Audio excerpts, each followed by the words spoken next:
Hello, everybody. Thank you for coming here after lunch, coffee, and probably more interesting discussions over coffee breaks rather than during the limited time we have for debate in the sessions. But we hope we can keep your interest as we have we're discussing in this panel one of the challenges that Europe and perhaps the world are facing today. And I think it's a challenge that is going to stay with us for the years to come.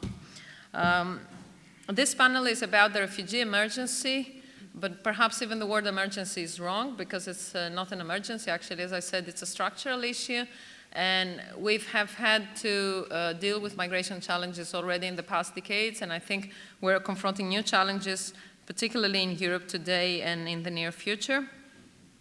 I want to be very brief and actually give the floor to the distinguished speakers in this panel. I'll just try to provide the context where we are today. I think one thing we need to emphasize and recognize and accept is that migration and asylum seeking is a transnational challenge. So it's not an issue that can be addressed by a country alone, and perhaps not even by the EU alone. I think there's been both positive and negative developments in relation to the refugee emergency of the last 2-3 years. We've seen an unprecedented wave of transnational solidarity. People who were not involved in civil society or in volunteer activities in the past, who really went out of their homes, went to train stations, went to refugee centers, and helped people in any way they could. And of course, we also saw a transnational movement of xenophobia rising, of concern. Sometimes concern based on real challenges, because a country had welcomed many people in a short period, but in other cases, xenophobia rising mostly by media debates and by misinformation. I think this, as all crises, the word crisis is a negative word, but I think crises usually bring about change, innovation, and transformation, and this one, refugee crisis, is not an exception to this. I have 5 developments in EU policy that I want to highlight before giving the floor to my fellow panelists. This crisis has given way to the compulsory relocation quotas. Who would have said it 5 years ago, that the European Commission would take such a strong stance and try to introduce compulsory relocation for asylum seekers? I think the frontier countries like Italy and Greece knew very well that they were exposed to high pressures, but even 3 years ago, if one said, we need to reform Dublin, we need to relocate people before deciding on their asylum claims, everybody would have said, no way. Second, we have had the creation of an EU border and coast guard a few months ago. Again, that was a development that had been discussed for some time, but it seemed that the political will was lacking, and suddenly here it is. Third, I'm just mentioning it, the reform of Dublin. I remember talking with some diplomats in Athens, I think it was in 2014, and the Danish ambassador said, you're saying it's unrealistic to deal with the refugee and migration flows just in Greece, etc. But do you think it's realistic to reform Dublin? And I have to say, I had to admit, no, it's not. But now it is, and that's really a new element. Another taboo that was broken, the temporary disruption of Schengen. It was foreseen after the tension between France and Italy in the during the Arab Spring in 2011. This clause was introduced that Schengen could be temporarily interrupted, but in a way it was a taboo, and it has happened, and we have survived it. And fifth, and I think probably most important, and in a way the dimension that we will address in this panel, is cooperation with third countries, both countries of origin and transit countries. Again, that has been for long in the policy agenda of the EU, but somehow it appeared as either too ambitious a project, because the countries of origin and many of the countries of transit are countries which are facing really huge socioeconomic challenges, so to expect that they could deliver on several fronts often seemed too ambitious or too unrealistic a plan. And today we've seen a lot of innovation. I think we will discuss in a minute what were the positive and the negative elements of this innovation.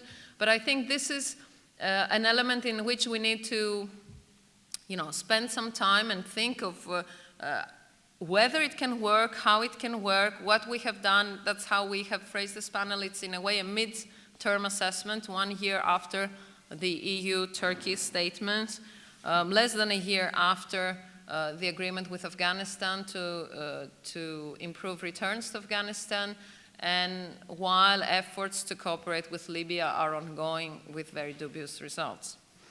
I'm very pleased to have, as I said, a very competent and expert panel bringing together different voices from society, institutions, and academia. Eugenio Ambrosi for the IOM, Regional Director in the European Economic Area, Fabio Massimo Castaldo, an MEP, Giorgia Papagianni, who is also an EUI alumnus and is at the External Action Service, and Alexandra Ricard-Gay, who is a colleague of mine at the Global Governance Program of the EUI, and who brings to us also Canadian expertise in research and policy. Thank you very much. As we have agreed, I'll give first the floor to Giorgia, who will speak in a way the voice of the External Action Service, and then to Eugenio, who will give us the point of view from the IOM. Alexandra will highlight some of our most recent research findings on challenges on the ground, and I trust, Fabio, you will bring the citizens' wisdom and the citizens' concerns in this panel. Thank you, and we try to keep in time and open to Q&A afterwards. Good afternoon, everybody. Thank you very much. Thank you, Anna, for this invitation. It's really an honor to participate. Let me start by stressing the fact that I think in the last couple of years, there was no such word being more abused than the word crisis. While in terms of terminology, the word crisis describes a de facto, indisputable, massive increase of flows to Europe, and also describes the need for immediate actions, labeling the situation as a crisis, and even worse, as a European crisis, does not do it justice. First, the refugee flows that Europe is experiencing are driven by geopolitical and economic dynamics primarily in the neighborhood. Let's name the Libyan and Syrian crisis, the situation in Africa, and these can be expected to continue in the years to come. Second, taking into account that refugees and IDPs represent only a percentage of the huge number of the total number of international migrants, that 86% of the world refugees are hosted in developing countries, and that 80% of the mobility in Africa is primarily within Africa, we cannot talk about a European crisis, but rather about a global challenge. The lessons that we've drawn from our experience these last couple of years were numerous. First, we cannot only see and address the current situation as a short-term crisis. Instead, we also have to address the root causes of forced displacement: conflicts, instability, abuse of human rights, lack of good governance, lack of employment, and lack of socioeconomic development. Hence, second and very important lesson, against public expectations, no quick fixes, no magical solutions are possible for a phenomenon that is extremely complex and multidimensional.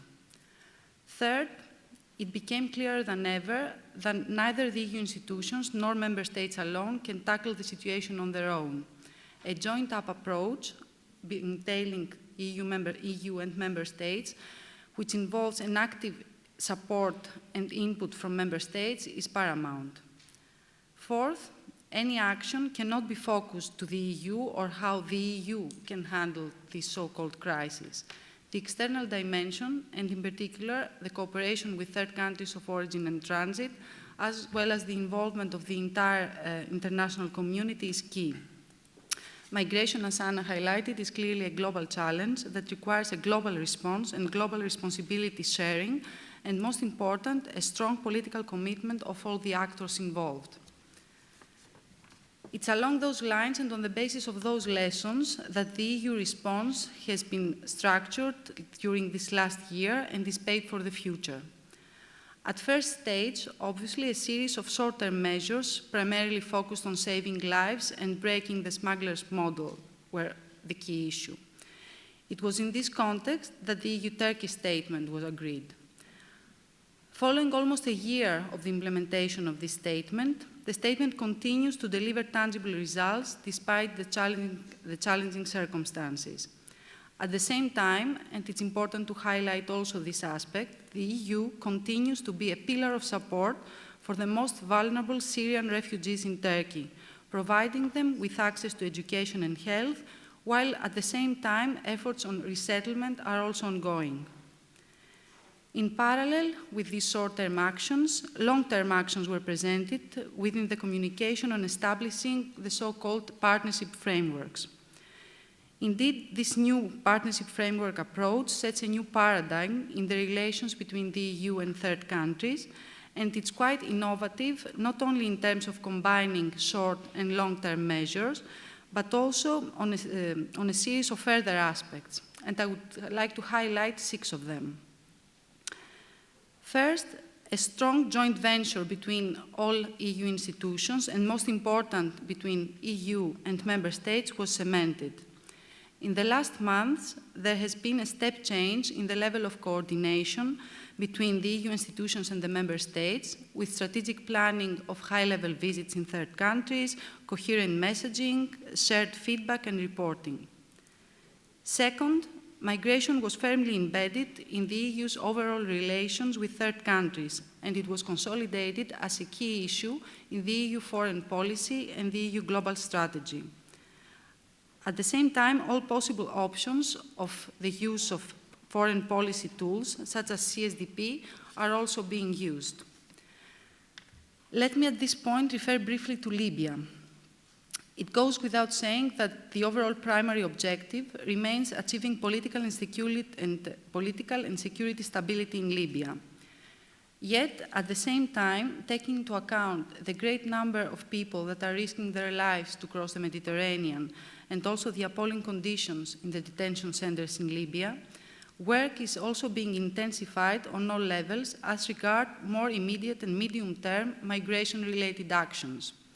Operation Sophia, the Libyan Coast Guard trainings, our work on Libya's southern borders, as well as the work on the protection of migrants and mobility stabilization should be seen under this lens. And I'm sure that Eugenio can further develop on IOM, on our joint work in Libya.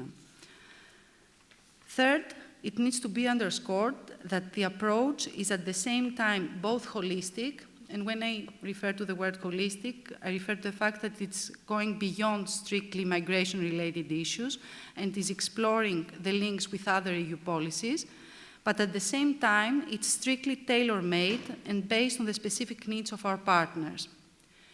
Here I would like to make a short parenthesis, and I would like to anticipate a question that will come for sure. No, the EU is not considering of replicating the EU-Turkey model, which de facto is something that cannot be just cut and paste on situations that are deeply varying.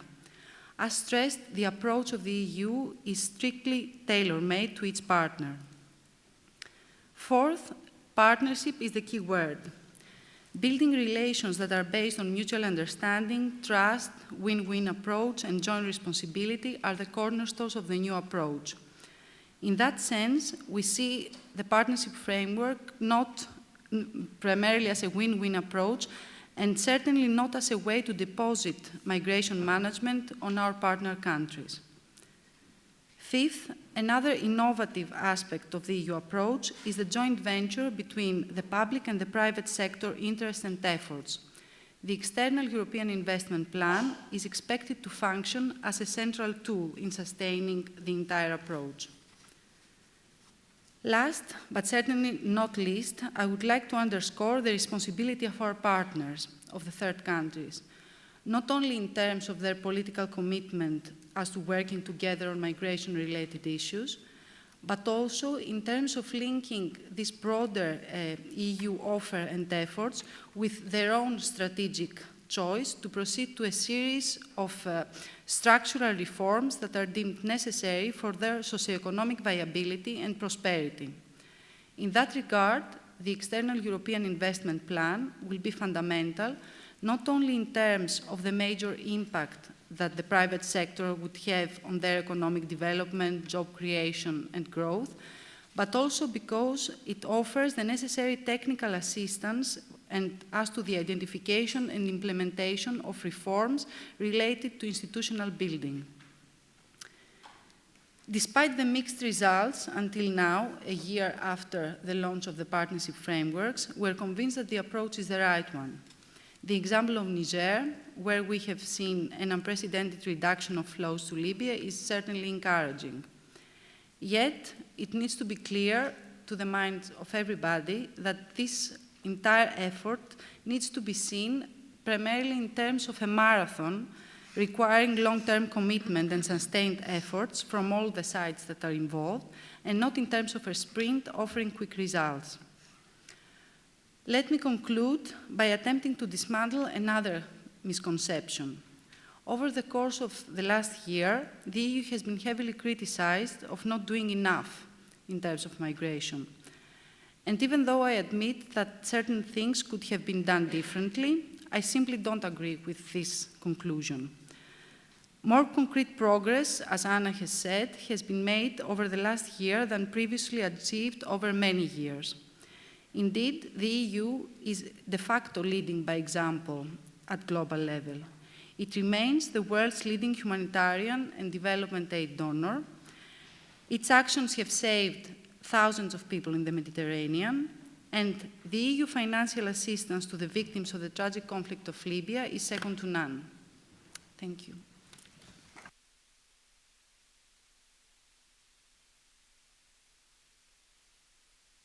Thank you very much, Georgia. I'll give the floor to Eugenia. Thank you, and good afternoon to everybody. Thank you, of course, to the European University Institute for the invitation and for the possibility of being part of this panel.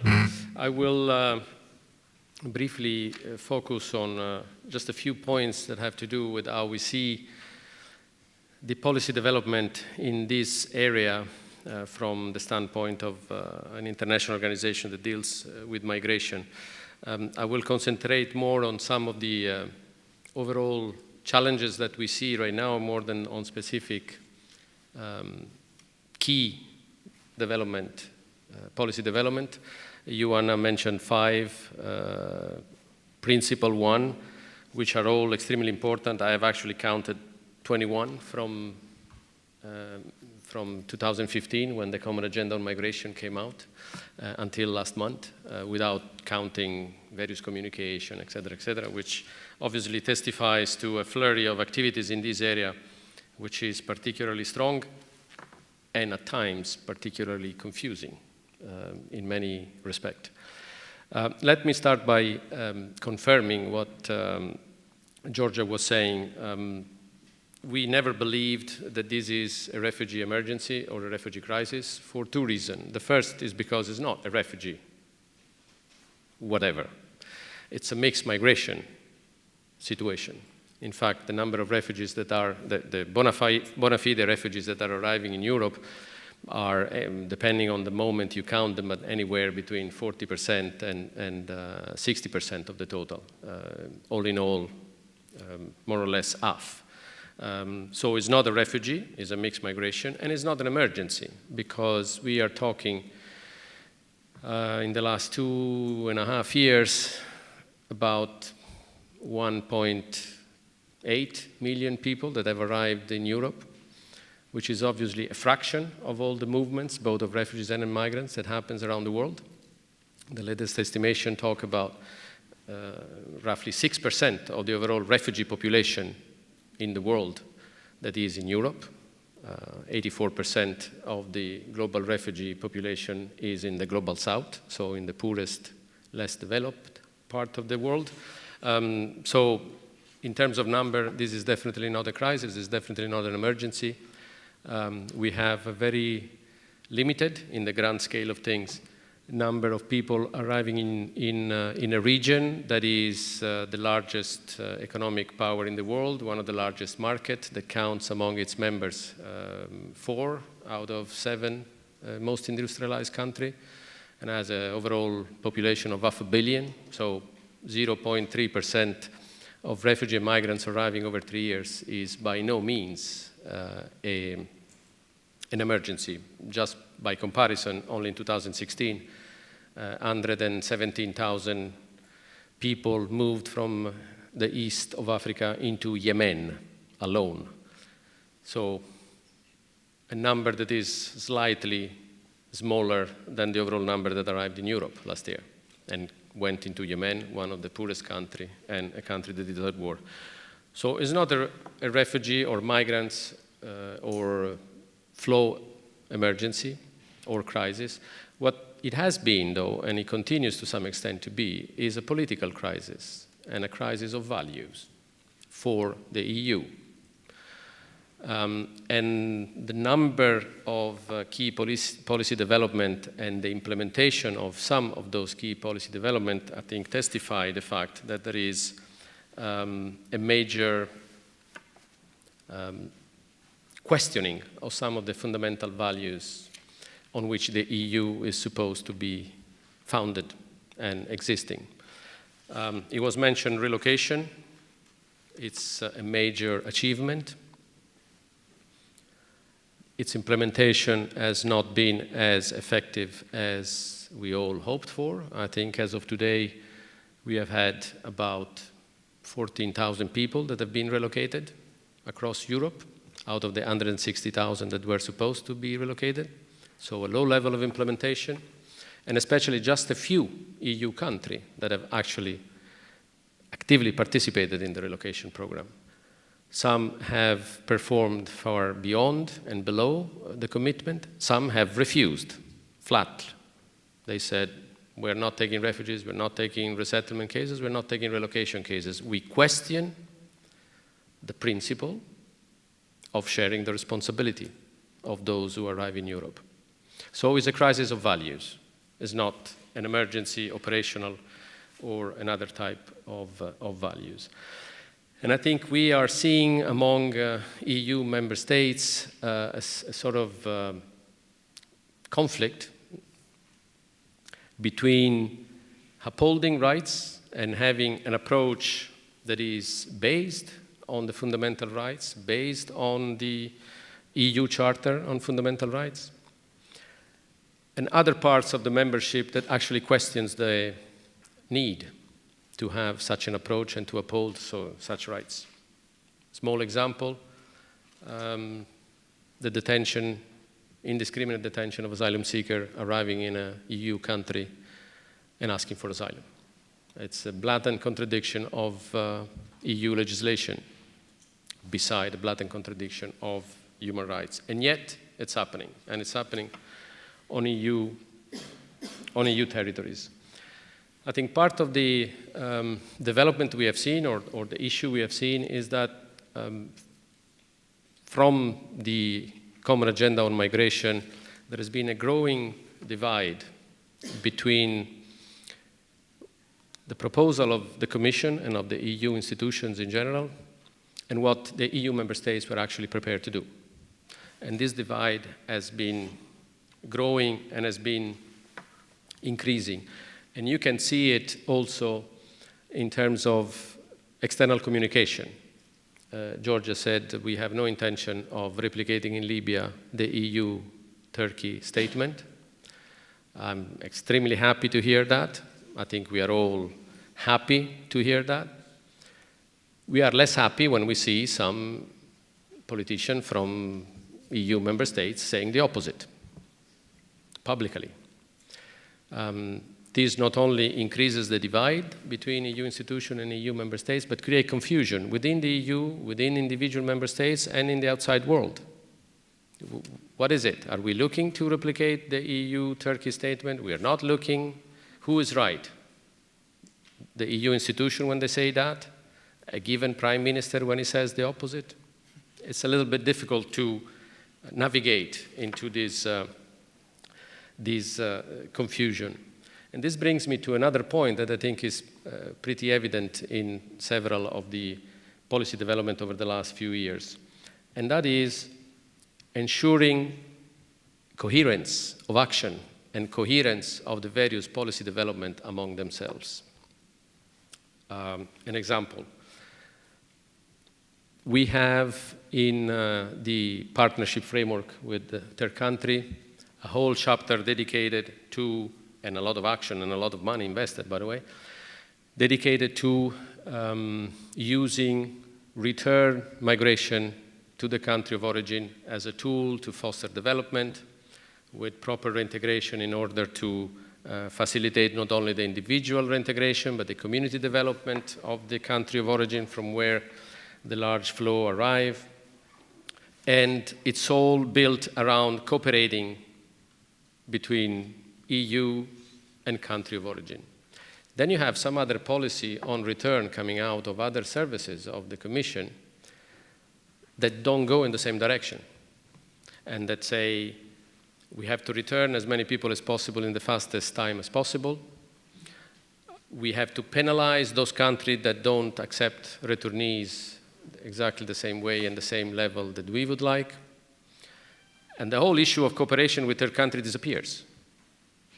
So you have one institution of the EU that proposes a certain policy with the external world and another institution that proposes a conflicting policy with the same part of the world. And this lack of coherence doesn't help making not only action reasonable, but also effective. And then you have,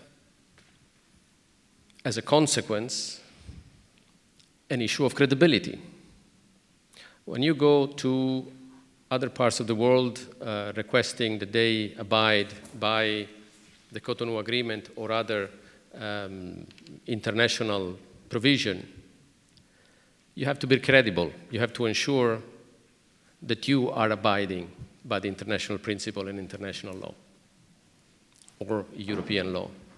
If that is not happening, if you allow certain member states to breach international law or European law, then you're not credible when you ask Burkina Faso to accept their national. You're simply not credible.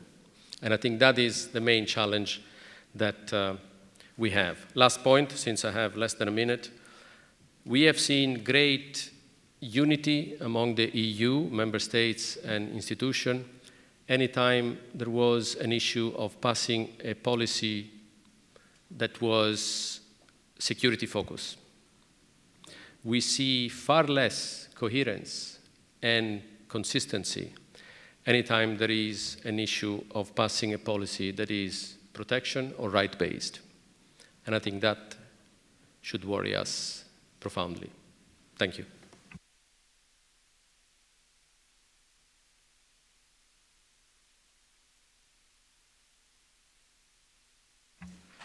I think our panel is working perfect because we're hearing two different voices and then... Okay, thanks. First, thank you, Anna, for the invitation to take part in this panel. So we have a very challenging task of discussing a very complex issue in a few minutes. I'll try to be brief, outline a few points that I hope we can further discuss in the Q&A session. So in my presentation, I intend to zoom in and focus on one particular channel, which is the Libya-Italy channel, and to outline some of the challenges in terms of protection for migrants. So while Greece and the eastern route has seen in 2016 a significant decrease in the number of arrivals, following the EU-Turkey agreement and the closure of the Balkan route, the number of arrivals in Italy has not diminished, has even increased. So for the last 3 years in a row, Italy has received more than 150,000 migrants arriving by sea. In this context, the Libya-Italy corridor is now the last major gateway to Europe. And as such, we see an increasing pressure from EU leaders to close that door toward Europe. So we know that the vast majority of migrants who arrive in Italy come from Libya. We're talking about 90–95%. They have used the services of smugglers, and they have been rescued at sea. So they are not autonomous arrivals in Italy. And we have to consider, when we think of protection, some of the distinctive feature between the central route, Italy, and the eastern route.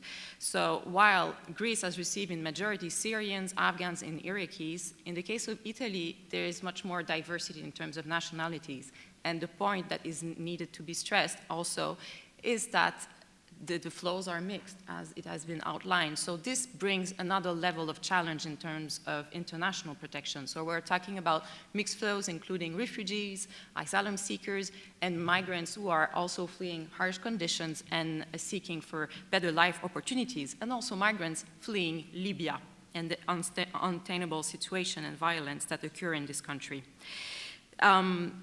So this has, of course, exacerbated the challenges in providing international protection for diverse groups of migrants. And this is even more so in Italy, since there's been a huge increase in the number of asylum claims. So between 2015 and 16, we're talking about an increase by 47%.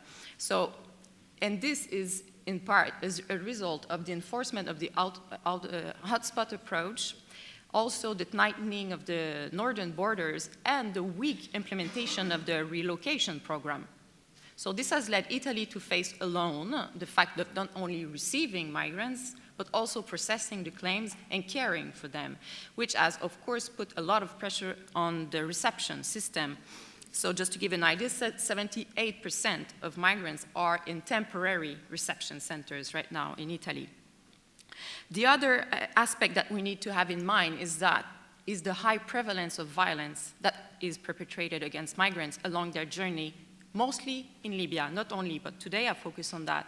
And this is important to take into consideration. So we have seen now empirical data, empirical evidence that shows, and we've heard about accounts also in the media, of severe violence, even torture for ransom, beatings, inside, outside the detention centers, also in connection houses, forced labor, forced prostitution, and rapes. So what we see is a lot of migrants arriving in Italy who have experienced several traumas, who may have specific needs in terms of international protections, but also social assistance. And of course, with the already overwhelmed reception system, it is not adequate or prepared in order to provide for those specific needs. Now I want to bring your attention to a very under-discussed challenge in terms of protection for migrants that is emerging right now, and that we've now been documenting in our research. So as we know, a core aspect of what is called the migration crisis, the refugee emergency, is to deter irregular migration. And this goes hand in hand with dismantling smuggling networks.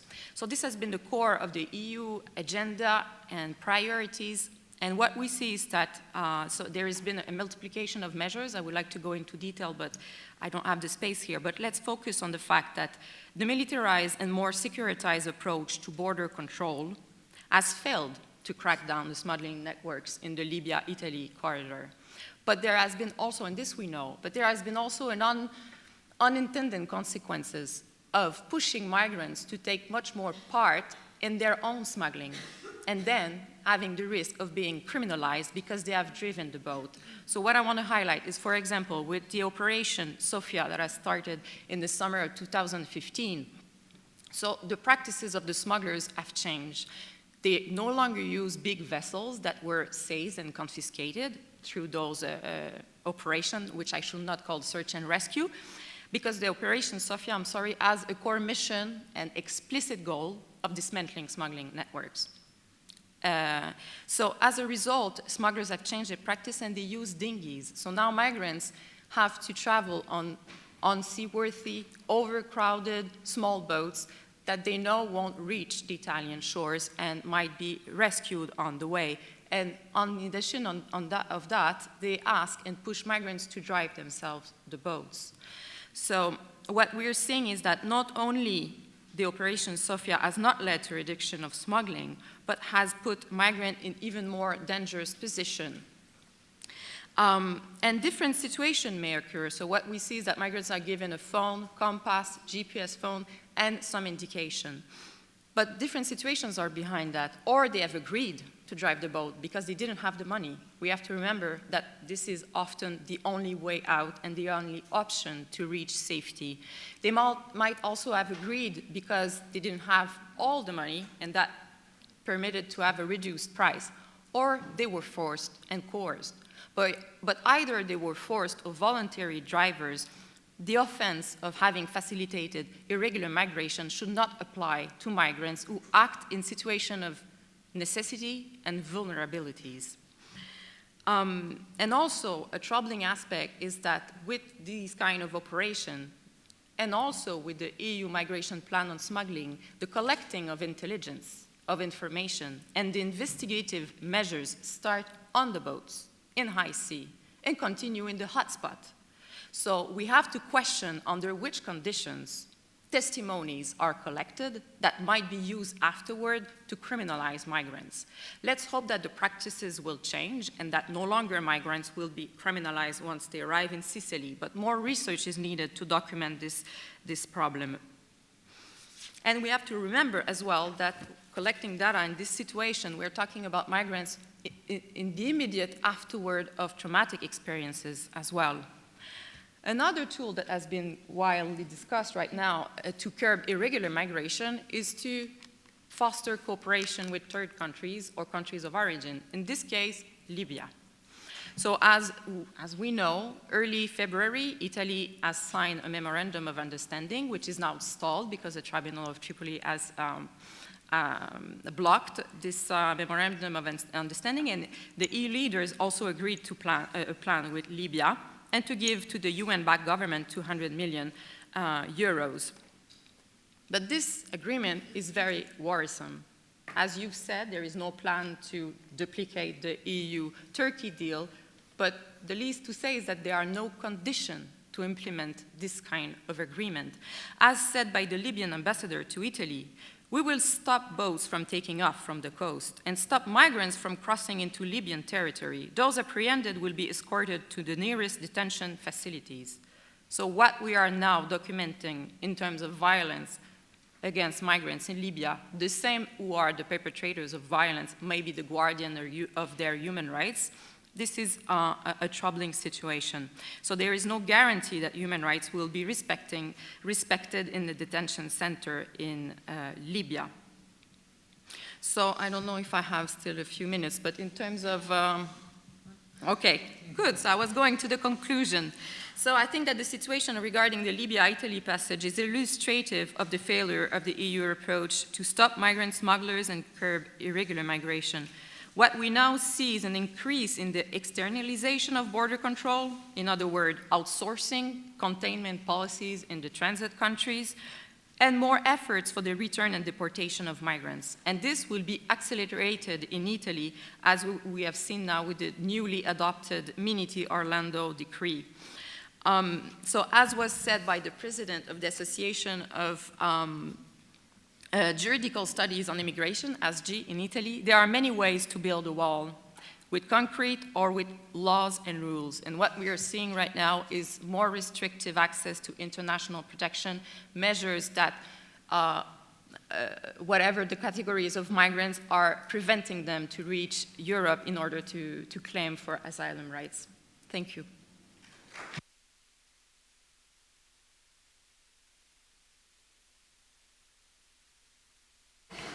You've raised a set of formidable challenges, and I'm not even sure I want to listen to Fabio, but go ahead.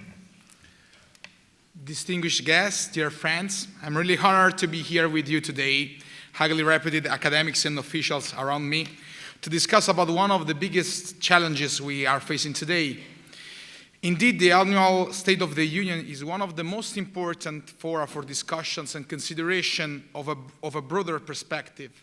Again, in this context, common solutions can be more easily identified.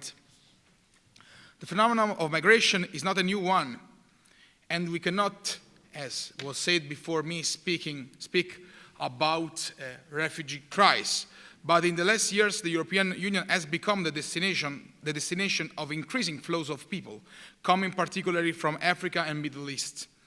The Missing Migrants Project by International Organization for Migration documented the deaths of 7,763 people during migration to international destinations in 2016. In a world characterized by high and rising inequalities, the circulation of considerable masses of people may constitute a cause of widespreading fears. We have the duty to take care of this fear because it easily turns into hatred. All around the world, we witness the same patterns, leading to the construction of new physical as well as psychological walls. It is a battle of the have-nots that can only have the consequence to make everyone, and especially the more fragile ones, lonelier and poorer. Solidarity is therefore the most important medicine, and the protection of human rights must be at the core of every action. But it is not enough. Since almost 3 years, the EU is confronted with a rich and continuous flow of migrants, and among them of refugees. Instability plays a huge role here. If we read carefully the list of countries where most refugees originate, and UNHCR gives us that list, the picture is quite self-explanatory. Not surprisingly, Syria and Afghanistan are at the top of the ranking, as they have seen more than 6 million people leaving and trying to find safety abroad. Instability on Libya, and speaking about Libya, I could say that is a clear example of this lack of coherence among the official agendas of the EU and the unofficial agendas of some of its member states. Instability on Libya, on the other hand, has another consequence. While the country produces a relatively low number of refugees compared to what we would expect given the situation on the ground, its internal instability and the permeability of its borders turn it into a perfect transit country for huge flows of people coming from Somalia, Sudan, South Africa, South Sudan, Democratic Republic of Congo, and Central African Republic. While migration was already a challenge before, the military intervention and the beginning of the civil war in Syria in 2011 have brought the phenomenon to another level by both creating new refugees and, at the same time, creating new ways of transit for them. Indeed, the refugee crisis is, at least since 2015, among the priorities of the EU agenda, but the reaction put in place has clearly proved to be not enough efficient and not enough effective so far. This has caused a wide and vivid debate in the public opinion, in which messages of solidarity towards refugees and migrants in general get mixed up with the racist reactions. In order to handle the contingency in 2015, as it was mentioned even before, the Council adopted 2 emergency relocations mechanisms to help Greece and Italy to deal with the refugees emergency, but they have proven to be a failure. There is a clear lack of solidarity and political will to share in equal terms the responsibilities towards those people arriving in Europe, fleeing from wars and persecutions, and seeking for protection. According to the last available report on the relocation from Italy and Greece, published by the Commission last March, out of the 160,000 people that needed to be relocated, only 14,500 were effectively relocated from Greece and 4,400 from Italy. 145,500 people are still waiting for relocation, and the emergency instrument will expire next September. Indeed, solidarity between member states on the issue appears to be only a formal engagement written in the treaties. Apparently, it does not work on the ground.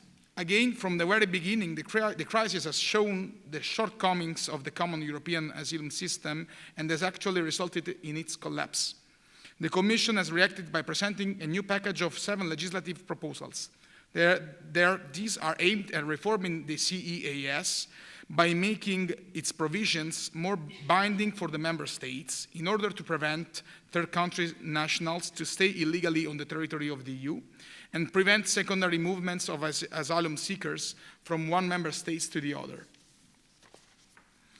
However, the proposed revision of the Dublin regulation has clear shortfalls. It actually draws a system that is even more rigid than before, and it does not allow for any type of flexibility in relation to the country responsible for handling the refugee status applications. By introducing the hotspots approach, where all illegally arriving migrants are fingerprinted and registered under the supervision of the European authorities, and tightening the rules of Dublin regulation, the Commission wants to achieve a twofold goal. Make sure that all illegal migrants are registered upon arrival, and make sure that the countries of first illegal entry are responsible for possible applications for international protection. This will de facto transform countries like Italy and Greece into the refugees camps of Europe. Only when the asylum systems on the frontline member states are about to collapse, only then, the Commission allows for a corrective allocation mechanism to kick in. Such a mechanism would allow for the relocation of asylum seekers in other member states. In order to give an immediate response to citizens afraid by those waves, member states concluded last year the well-known and highly controversial agreement, or so-called agreements with Turkey we were speaking about before, which furthermore has no legal base and representing, in my honest opinion, a dangerous precedent, both political and juridical. We are basically paying that country to get rid of the problem, but we are surely not contributing to structurally solve it. That all not to talk about the fact that the deal with Turkey, which is now living a new season of attack to democratic principles, puts aside the alleged moral superiority of the Union. This holds both in relation to the championship of protection of fundamental rights and the respect of the democratic procedure for concluding international agreement foreseen by the treaty themselves. Migration has also an external dimension that the Commission wants to strengthen. It launched the so-called migration compacts that link development aid to the fulfillment of migration-related indicators, and it concluded readmission agreements with and giving money to countries considered safe, such as, again, Turkey, Afghanistan, the joint way forward, and in the near future, Libya. In parallel to that, and through the EU development and humanitarian aid policy, the EU has adopted a further emergency tool, the so-called Trust Fund for Africa. It aims at taking the deep root causes of irregular migration by pooling funds and stimulate investments in the third countries of origin of migrants. The 55% of world total funds for development already come from the EU, but their effective destinations and their efficient use have to be assured. Indeed, the risk is that behind what is said, the tool could turn into a border control and counter-terrorism instrument. Moreover, we are talking of an emergency tool, but the effects thereof are not necessarily sufficient in the long run. To conclude, we need an holistic approach that faces the issues of refugees, but I would say migration in general, from all sides. The first necessary condition to achieve a concrete result is, however, solidarity, both between member states and inside them. The revision of the Dublin regulation must go in the direction of a real share of responsibility based on a compulsory, preventive, and permanent system of reallocation with the protection of fundamental rights as lighthouse. The attempt to escape this legal, political, and moral commitment cannot be tolerated and should be sanctioned, in my honest opinion, with a freeze of the structural funds. The European Union, with the Brexit ahead, the effects of the economic crisis spreading increasingly around, the recrudescence of terrorism and the refugees crisis, if we want to call that with let's say, the common definition, to tackle is definitely having hard times. This all risk could furtherly erode the already weak European citizens' support towards the EU and eventually bring to a possible future collapse. In order to prevent it, the EU has to turn this difficult moment into an opportunity. We have to turn the difficult moment into an opportunity to change and finally provide good and viable solutions to citizens' main problems and concerns. Thank you very much.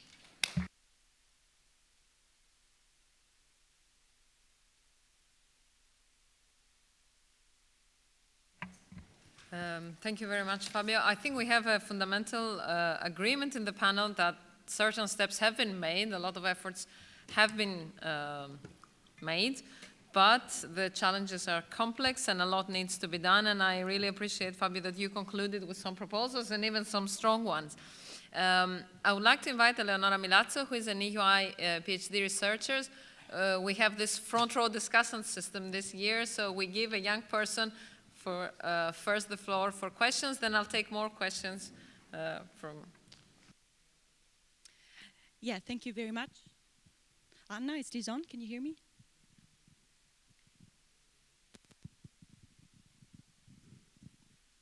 I can try to speak louder, maybe.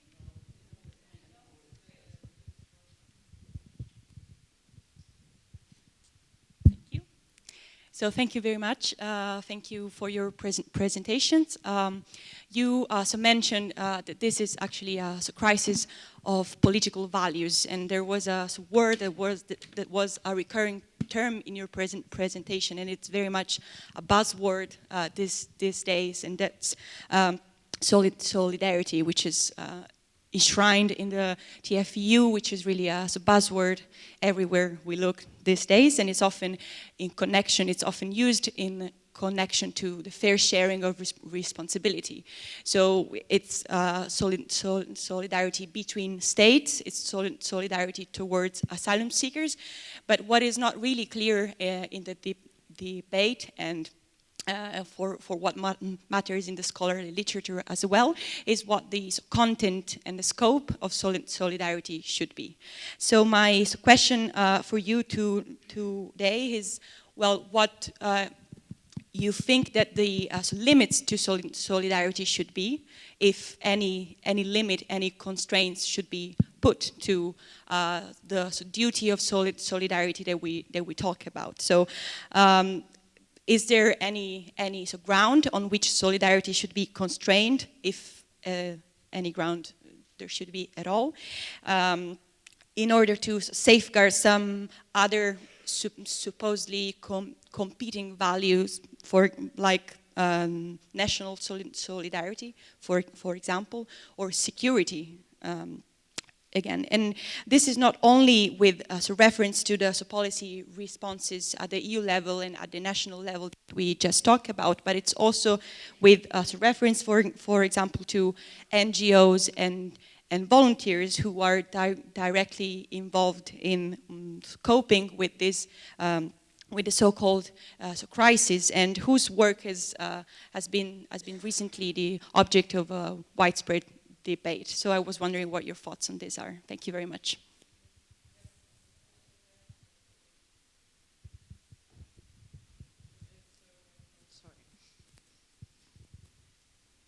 Thank you. Thanks, Monica Baldi, European and national former members of the Parliament. And anyhow, I'd like to ask you something, because we didn't talk about the priority that the Malta priority in this presidency is very important, because when we speak about refugee, sometimes we talk a lot about Italy, Greece, Cyprus, and we forget Malta. Malta, in this case, I was really impressed because we made a special visit 2 weeks ago. We went to the European Asylum Support Office, and they are making an impressive job. And so I'd like to ask you, what do you think about? And then even something that Fabio Massimo Castaldo said about the relocation. They are doing an impressive work about that. But first of all, they ask even the support of everybody, even because not only for the state that don't take care of what's going on, but even it's very important the coordination of intelligence. So this is one of the points that we have to discuss too, because sometimes, yes, when we talk about refugee, and it's no more emergency, but it's a governance, we have to take care even of the information inside the states. Intelligence, like information, and to have this coordination and this to share the information about the people, because as you know, it's very difficult even to figure out what they are or who are they, okay?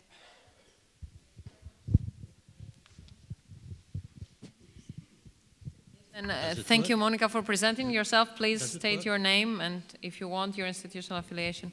It doesn't work?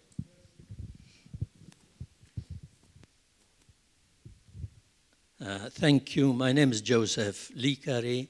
I am a former Maltese ambassador to Brussels, Paris, Strasbourg, but I speak in my personal capacity.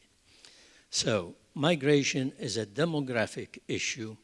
Demography is a matter of numbers. Let me cite just one number. Africa, population 1.2 billion. How many of them would come to the European Union given an opportunity? How many should the European Union take? How many could it take? If it were to take 1 out of 20, that would be about 60 million, equivalent to the population of one of our larger member states, namely Italy, France, and so on. So the whole thing is unsustainable.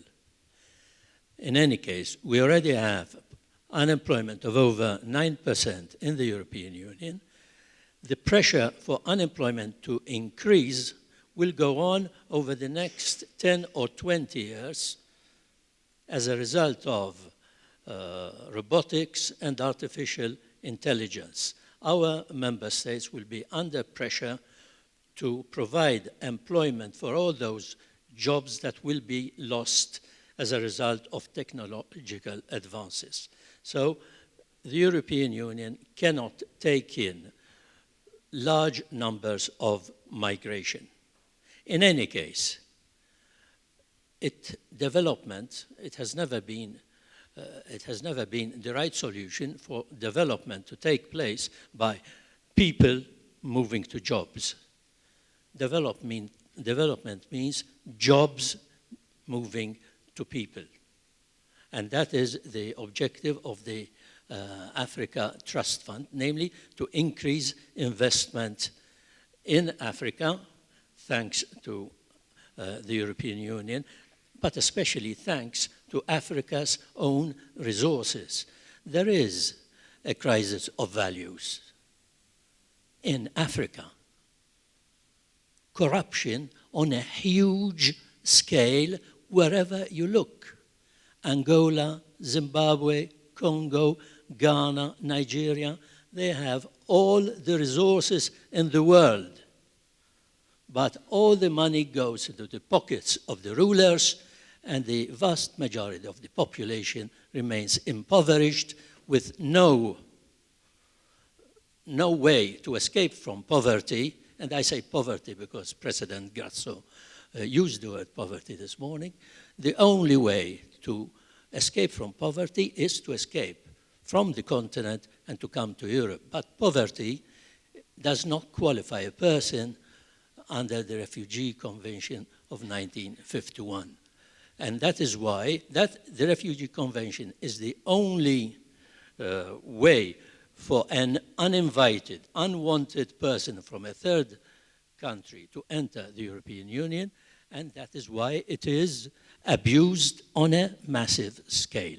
So this is why we should put the emphasis on it. I need to give the floor to somebody else as well. We should put the emphasis on Africa overcoming its crisis of values, namely corruption, and other measures that have been mentioned, like the agreement with Niger and the border tribes in southern Libya, for example, and relocation. Thank you very much. I think my colleagues can elaborate more on this. Just on I relocation, really have just on relocation, 4 more people just on asking for the relocation, agreement was reached on 160,000 being relocated. By the end of March, only 30,000 were relocated. In the meantime, in the last 3 years, 500,000 arrived in southern Italy, and this year it will be about another 250,000. There's no way relocation can take care of such huge numbers if they're allowed in. Thank you very much. Thank you very much. I have a question here.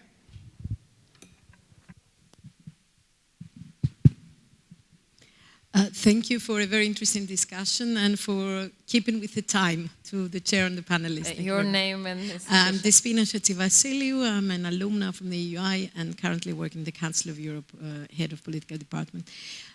We heard concerns and doubts about the legality of the EU-Turkey agreement. My question is beyond legal doubts.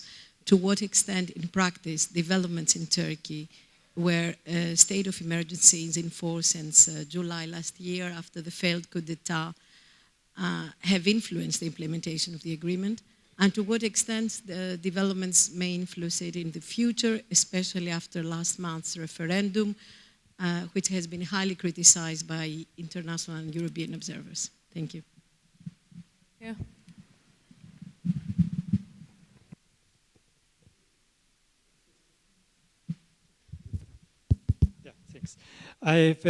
My name is Rainer Bauböck, SBS Department of the European University Institute. I have a slightly provocative question that has been bothering me. There seems to be broad agreement on the panel that imposed relocation quota is a good policy that is just weakly enforced. I'm in complete agreement that burden sharing is of utmost importance, and it does involve relocation. I think reforming Dublin should be on top of the agenda if you want to achieve that goal.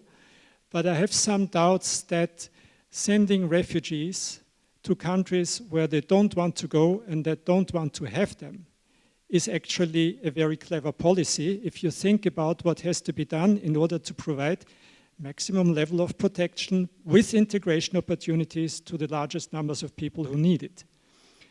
Economists have been suggesting for a while that there might be better ways of doing this. And one possible suggestion is tradable refugees, quotas. So instead of cutting on the structural funds, you might say, within that system of relocation, you either take refugees or you finance that other states take the refugees. A direct link between the two things. Economists have also been saying we should take refugees' preferences into account. Most people agree that you cannot say choose your own destination, but there could be a scheme of matching preferences between countries and refugees on an individual basis that optimizes their chances to get to places where they actually see that they would have integration opportunities.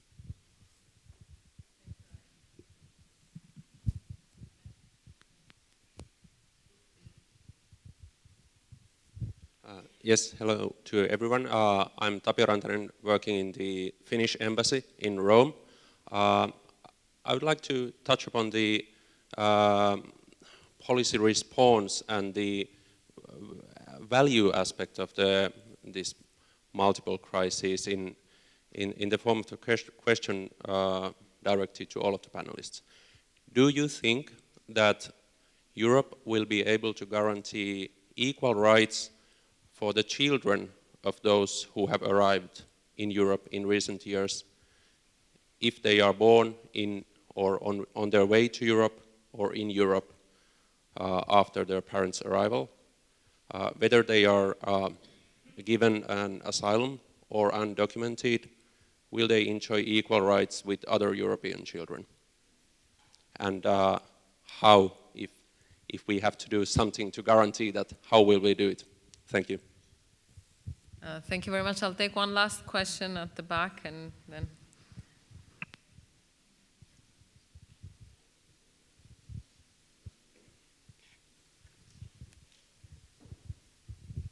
Well, thank you very much for your presentation. I mean, my question is, first of all, I would like to say that, I mean, Europe has another problem. It's a demographic problem. And also, I do agree, as the ambassador was saying, is that, okay, the solutions to Africa's problems are internal, but they are also external. And so my question is that in all the discourses and solutions that we have heard so far, there is no saying, nothing said about guest workers as one of the solutions to what is, as you say, a structural problem. From my experience is that there are a certain number of countries, like New Zealand, like Canada, who have actually implemented guest workers systems, not from the old kind, like we know in the 1970s, but seems to work very well. So do you think about that? Well, very briefly, thank you. I just wanted to recount an article in a Dutch newspaper a few days ago, where it was about all the asylum seeker centers that were built in the Netherlands when nobody ever arrived. So there were mayors who were complaining against the central organization in the Netherlands, saying, well, we got our populace to accept an asylum seeker center, people have been hired, they now have to be fired, because all those refugees who were going to come never arrived. And there you see the mismatch in what's happening in Italy and what's happening in the northern countries. And I think, I mean, a lot of people have asked about the relocation policies, but my question would be about the enforcement side of the relocation agreements, however small these are. Thank you very much. I think we have, a very good set of questions. We'll try to give answers. Fabio goes first. I will try, even if I should admit that we would need maybe more than an hour normally to discuss about all the items and all the aspects that were mentioned during your questions. I will start from the first one. You ask, what's the limit of the solidarity? I think it must be an equal solidarity. So in that case, as you said, we're speaking about the duty. It's a juridical one. It's inside the treaty. We're not speaking just about the moral. If the EU is a community also, in a spirit, a community of states, a community of populations, we cannot think that this community could be on demand. And that's what I said, for example, to the Visegrad countries in the past. You are asking solidarity face to Russia for the sanctions. You do not want to provide solidarity face to the migrant crisis. Where is the coherence of this approach? And so, once more, I'm advocating in favor of a system in which we will speak about the relocation not just on a demographical criteria, but also on economical and in considering the possibility also to absorb that offer of work and that offer of being completely integrated into the society, also from a work and economical point of view. About the question about the intelligence. Of course, this is also a matter of political will. Let's be frank on that. When we are speaking also about cooperation for coordination of intelligence of counterterrorism, we have the instruments and the tools to do that. The platforms are already in place. Some terroristic attacks could have been prevented if all the states would have had the will to share these informations. So instead of as some of my colleagues sometimes said, advocating for new tools and new instruments, the first goal is maybe to spread this culture of cooperation and intelligence. And so also I will take as mine your request to pay attention also about the situation of Malta, even if I should say that from numbers, the number of migrants they are helping and receiving in the last years, it's a bit decreasing if we compare as it was in the past. Maybe because, let's say that the main part of these flows is going more from the direction of Italy than to Malta for maybe a kind of this political decision of how to apply the laws that are now in place and the political will of the Maltan government. About the migrations as demographic issues and the pressure for unemployment, it's true. This is a balance we should consider. And I would like to add to the effect of robotics and artificial intelligence also the effect of the so-called forced globalizations and some free trade agreements that sometimes have clear effects, even much more wider than what they are explained when we sign up this kind of agreement. Nevertheless, we have to tackle this phenomenon because we cannot think really that this is just too big to be solved. And as I told you before, we could have different tools.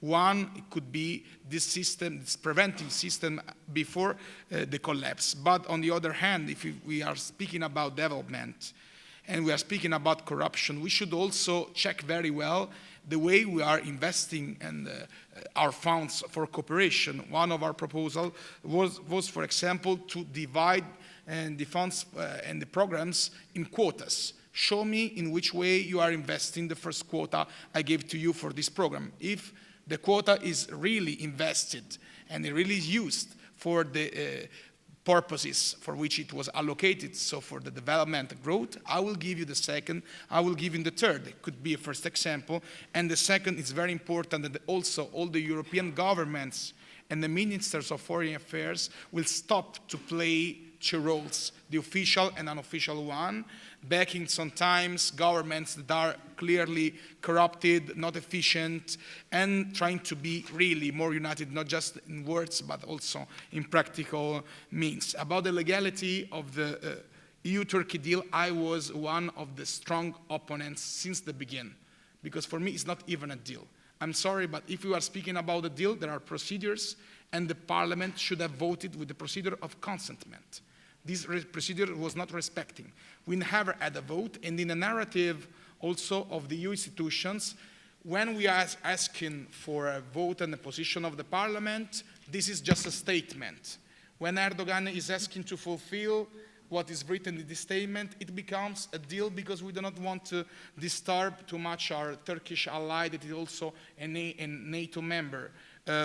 I think that in our relationship with Turkey, and this is just the latest example, we played a lot of hypocrisy in the last years. Since the period in which we said, let's reopen negotiation, but at the same time, Sarkozy was in favor of to create the European for the Mediterranean, that was just the space to say this negotiation will never end.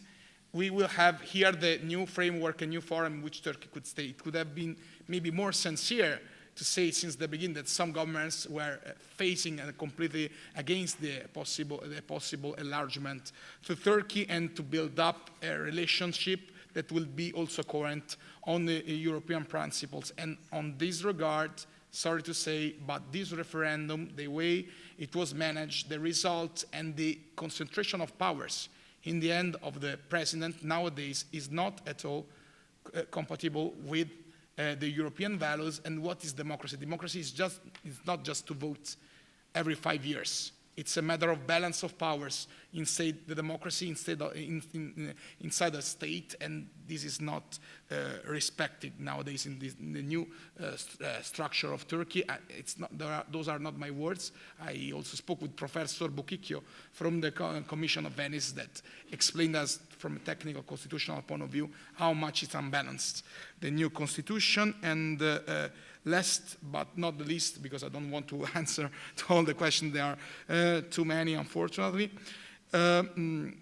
about reforming Dublin system. We are working on that. We have already a proposal, and unfortunately, as I said during my speech, this proposal is maybe going in the wrong way, not in the right one. If we will eliminate criteria and possibilities of flexibility, taking into account also the family state and other criteria that now are existing exactly to give the possibility to adapt to the situation, a strict rule, we will fuel more and more the sentiment that just some countries has to deal with and not the Union as a whole. And second, about sending migrants with an enforcement. This is, for me, this is still about the rules of a community. I cannot accept that when we are speaking about monetary union and we are speaking about budget and finance, if somebody is not respecting a rule, there is a clear procedure for infringement with high sanctions, and there is not the same when we are speaking about solidarity and a migrant problem that is not just with a single responsible, but it's maybe of the responsibility of the whole West, of the commercial policy, the foreign policy, we put in place for decades and even for centuries, I could say. But I also think that the sanctions could not be just to pay the bill. With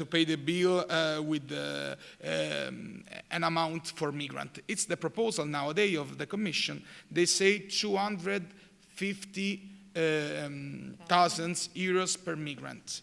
I would like to ask to all of you, does a life has a cost? Does a life has a cost? We could evaluate the cost of a life of a person with 250,000 euros first. And second, I'm sure that there will be several countries that will be very happy to pay the bill and not having the migrants just for, let's say, political decision, just because I must unfortunately recognize many of the leaders inside the European Council are more focused on next elections than on next generations. But this is fueling also the sentiment of racism, and that we are seeing even in countries like Germany that were not experienced that since a long time, or in which there were some experience, but the very small dimension. So that's why I still think that there are no perfect solutions. But maybe the most reasonable one is to stick with the idea to have this preventive compulsory system of relocation. Everybody has to fulfill his duty, and I think that the sanctions of the structural funds, it will be not just the most effective one for its amounts, but moreover for a pedagogic purpose, because that will teach some countries that being a community is also being together, not just in the good times, but in the hard times as well. Thank you very much. Thank you very much, Fabio, for a very passionate set of answers. I'm afraid I'll have to be a bit stricter with the other speakers, asking you in 1 or 2 minutes to give some answers, because I see my colleagues signaling that we have come to the end of our time. So very quickly, I would pick on three of the questions. The first one that I really appreciated on the solidarity issue, and actually I wanted to throw out something that is quite controversial now at the moment, but which is the allegation of collusion between NGOs that conduct the search and rescues with the network of traffickers or smugglers.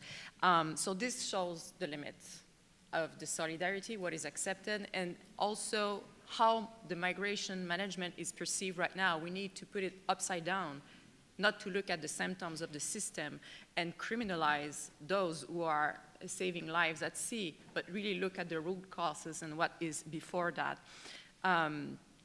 So this is one of the, and this came also with the Mare Nostrum, which was seen as incentive for smugglers in order to send more migrants. Again, this is to look at the symptoms, and this is also a form of solidarity, not only NGOs, but it was on the part of the government. In terms of the quota and relocation program, which I do agree with the comment that was made, there is a need for a more coherent framework for legal channels. So not only looking at the Dublin reform and looking at asylum seekers and refugee status, but also different form of legal channels, either the guest workers, which I would be more critical about the Canadian example in another session, but to have a system of visas, to use different legal channels and leverage in order to prevent migrants to undertake those risky journeys, and we all know it. So this is often advocated for, but it's important to repeat it. Very briefly, on solidarity, has already been said, is a legal obligation. I don't think it's a question of putting limit for whatever reason, including security. Also because I don't think the two things are in contradiction. It's not that you are, if you show solidarity, then you put anything or anybody at risk. The two things can go together, I guess. When your neighbor house is on fire, you're not going to count how many blankets you have and whether you can give what you have or not. You just go ahead and do it. We don't have time to get into some of the issues that have been raised. Yes, of course, there are a lot of African countries that are corrupted. From where we stand in Europe and the country I also come from, I don't think we can really give that many lessons to other parts of the world as to how much corruption is there. I also think that if we want to look at very recent history and we want to discuss how come DRC is in the situation it is, and we should look at who has been in charge for 30 years, who put it there, who kept it there, and who wanted to keep a corrupted kleptocratic government in place that has now created a situation that half of Africa is suffering from, and as a result also a large part of Europe is suffering from. So we cannot get into that, unfortunately, but just to say, according to Eurostat, within 15 to 20 years, the European labor market will suffer from a shortfall of about 60 million workers. Which, funny enough, 60 million, the size of a large country. They have to come from somewhere, which is also one of the reasons why every single national bank, including the UK, funny enough again, keep saying that migrant workers are from outside the EU membership are a must and are absolutely needed in terms of keeping our system alive. As of today, according to the latest official statistics, about 600,000 Italian retirees have their pension paid thanks to the contribution the migrants have made to the social security system over the past years. So no, it's not true that if we receive migrants or refugees, we are going to be in trouble with unemployment. First of all, unemployment has existed from far before the last wave of arrival in the last 3 years. And actually, migrants have shown to contribute to a positive solution of this problem. In fact, again, official number says that contribution of migrants to European GDP is estimated as of today at 8%, which is not negligible. Relocation and Dublin recast. There is no alternative to a mandatory relocation system for 2 reasons. The first, because we have had a voluntary relocation system until now, and it hasn't worked. So obviously, it doesn't work. And because I agree, solidarity is a legal obligation. You are part of a union. You take responsibility. Or, as unpopular as it might sound, or you live. But if you are in the union, you take responsibility. If you are a member of a tennis club, you have to pay your dues. It's not that you decide if you pay or not. If you don't pay, you don't play. It's as simple as that. In terms of enforcing refugees to go to some country, I don't think it's a question of forcing them. It's a question of being a union also in terms of the system you have in place to receive refugees, either resettlement or relocation. If in a country you get one thing, and in another country you get 10 things, obviously refugees will not go to country A, but will go to country B. But if what you receive in terms of type of assistance, not in terms of quantity, but in type of assistance, is comparable across, then there will not be that much different. We are seeing in the relocation program that we implement out of Italy and Greece that refugees have not had any problem in going to Germany or Latvia or Estonia or Portugal, not at all. But it's a question of what you can offer them, and it's a question of how you explain to them what it is that they are getting into. Thank you.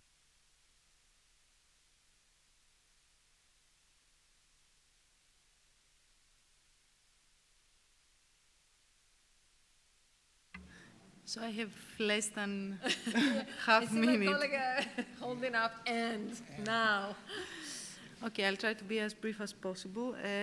First of all, the EU-Turkey statement, yes, it holds. It continues to deliver tangible results. The average arrivals are around 76 per day. Resettlements are around 5,000 till now. Out of the 2.2 billion, 1.5 has already been contracted. There's a steady progress on projects for education and health of Syrian refugees in Turkey. As far as the overall relations, yes, we continue to have this comprehensive and principled approach towards Turkey, while at the same time we're expressing our concerns regarding the internal situation. Second, as far as the demographic issue, picking up on the comments of Eugenio, which I fully share, migration is indeed a fact of life, and I think that the key challenge for the EU in the coming years is how it can turn this challenge into a big opportunity. On the solidarity question, from an external point of view, what is key is that EU and the member states speak with one voice towards third countries, and on a global level, the solidarity among the international, between the international global responsibility sharing at international level. And picking up again on the question on development, development money, let's be frank, it will never be enough. So that's why bringing the private sector is key. And this is why we're looking very much forward to the implementation of the external investment plan, where there's this joint venture between the public and the private sector. And as I have already stressed, what is key is that also the third countries proceed to the necessary structural changes so that they can combat the push factors that are pushing people to flee, which is abuse of human rights, lack of good governance, lack of economic and social development. Thank you very much all. Thank you all for staying with us. I think we've tentatively answered some questions, perhaps raised more questions, and we can talk over the very short break until the next session. Thank you very much.